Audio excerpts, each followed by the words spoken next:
start. Relying on the case, it was contended by the London Council for the Appellant that there is a presumption that parents will be able to exercise good care in the welfare of their children. It was argued by the Learner Council on behalf of the respondents that the impugned order warrants no interference. Before passing the impugned order, the learned judge had spent over 1 hour with the children to ascertain their preference.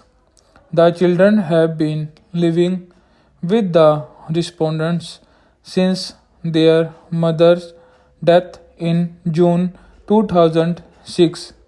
As the High Court had stayed the order of the Family Court vacating the injunction order, while the respondents had been complying with the visitation rights granted to the appellant, the children were not happy with the treatment meted out to them during the time they spent with their father and stepmother.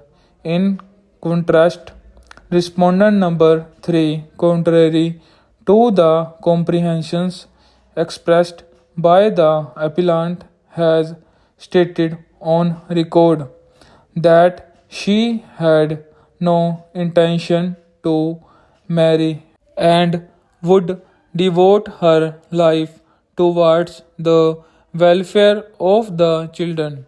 Respondents further asserted that the cited cases are not applicable to the facts of his case. We have heard the learner counsel for both the parties and examined the impugned order of the High Court and also the orders passed by the Family Court. After considering the materials on record and the impugned order, we are of the view that at this stage the respondents should be given interim custody of the minor children till the disposal of the proceedings filed under sections 7, 9, and 17 of the Act. Section 12 of the Act empowers courts to make such order for the temporary custody and protection of the person or property of the minor as it thinks proper. In matters of custody as well settled by judicial proceedings, welfare of the children is the sole and single yardstick by which the court shall assess the comparative merit of the parties contesting for custody. This court had observed in this decision that custody orders by their nature can never be final.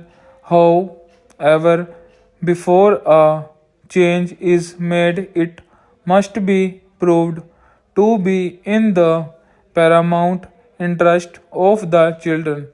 In that decision, while granting interim custody to the father as against the maternal grandparents, this court held that the division bench appears to have lost sight of the factual positions. Stop.